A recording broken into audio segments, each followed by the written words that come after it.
ঘুম থেকে উঠেই কি আপনি প্রথমেই আপনার মোবাইলের নোটিফিকেশন চেক করেন? সোশ্যাল মিডিয়া স্ক্রলিং দিয়েই কি আপনার দিনের শুরু হয়? যদি উত্তর হ্যাঁ হয়, তবে অজান্তেই আপনি নিজের জীবনের চরম নেগেটিভ এনার্জিকে এবং দুর্ভাগ্যকে ডেকে আনছেন।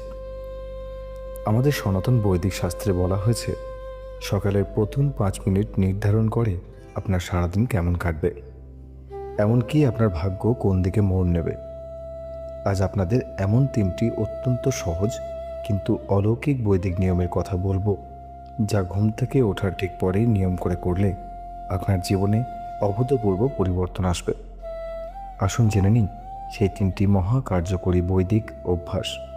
বৈদিক নিয়ম অনুযায়ী ঘুম থেকে চোখ খোলার পর বিছানা থেকে নামার আগে সবার প্রথমে নিজের 2টি হাতের তালু একসাথে জোড়া করে দেখা উচিত। একে বলা হয় করদর্শন। হাতের তালুর দিকে তাকিয়ে মনে মনে এই মন্ত্রটি উচ্চারণ করতে হয়, করাগ্রে বসত লক্ষ্মী, করমধ্যে সরস্বতী, করমূলে তু গোবিন্দ, প্রভাতে করদর্শনম। এর পেছনে রহস্য কী? শাস্ত্রমতে আমাদের হাতের অগ্রভাগে মা লক্ষ্মী, মধ্যভাগে মা সরস্বতী এবং মূল ভাগে স্বয়ং ভগবান গোবিন্দ অবস্থান করেন। সকালে নিজের হাত দেখার অর্থ হলো আপনি নিজের কর্মের উপর বিশ্বাস রাখছেন এবং ঈশ্বরের আশীর্বাদ নিয়ে দিন শুরু করছেন। বৈজ্ঞানিক দৃষ্টিকোণ থেকে ঘুম থেকে উঠেই দূরের কোনো জিনিসের দিকে না তাকিয়ে নিজের হাতের তালুর দিকে তাকালে চোখের ওপর চাপ কম পড়ে এবং মস্তিষ্কের কার্যক্ষমতা সচল হয়। দ্বিতীয়, হাত দেখার পর মেঝেতে পা রাখার আগে ডান হাত দিয়ে মাটি স্পর্শ করে কপালে ঠেকান এবং ধরিত্রী মায়ের কাছে ক্ষমা চেয়ে নিন। বৈদিক সনাতন সংস্কৃতিতে এর জন্য একটি সুন্দর শ্লোক রয়েছে, সমুদ্র বসনে দেবী পর্বত স্থলমণ্ডিতে বিষ্ণুপত্নী নমস্তাভ্যাং পাদপর্শং ক্ষমস্বমে। এর পেছনে রহস্য কী? পৃথিবী আমাদের সমস্ত ভার সহ্য করে এবং আমাদের অন্ন ও আশ্রয় দেয়, তাই প্রতিদিন সকালে তার বুকে পা রাখার আগে কৃতজ্ঞতা জানানো আমাদের পরম কর্তব্য। আধ্যাত্মিক এবং বৈজ্ঞানিক মতে একে বলা হয় গ্রাউন্ডিং।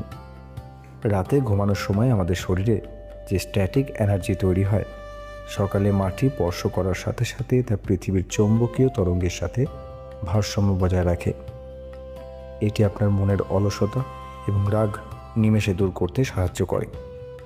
বৈদিক শাস্ত্রের তৃতীয় এবং সবথেকে শক্তিশালী নিয়মটি হলো সূর্যদেবের আরাধনা।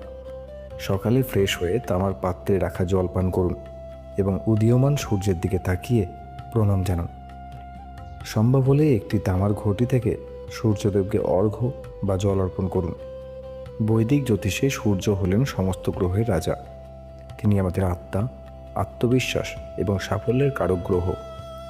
প্রতিদিন সকালে উদীয়মান সূর্যের আলো আমাদের শরীরে পড়লে কুণ্ডলিতে সূর্য গ্রহ মজবুত হয়, যা আপনাকে সমাজে মান সম্মান এবং সরকারি কাজে সাফল্য এনে দেয়। আর তামার পাত্রে জল আপনার শরীরের ভেতরের টক্সিন বা নোংরা ধুয়ে ফেলে হজম শক্তি বাড়িয়ে তোলে, যার ফলে সারাদিন শরীরে এনার্জির কোনো ঘাটতি হয় না। বন্ধুরা, আগামী 21 দিন এই 3টি বৈদিক নিয়ম অবহেলা না করে একটানা পালন করে দেখুন। আপনার জীবনে পজিটিভ পরিবর্তন আসতে বাধ্য। আজ এ পর্যন্তই। এই ধরনের ইনফরমেটিভ ভিডিওর জন্য চ্যানেলটিকে সাবস্ক্রাইব করে রাখুন। দেখা হবে পরের ভিডিওয়ে। ধন্যবাদ।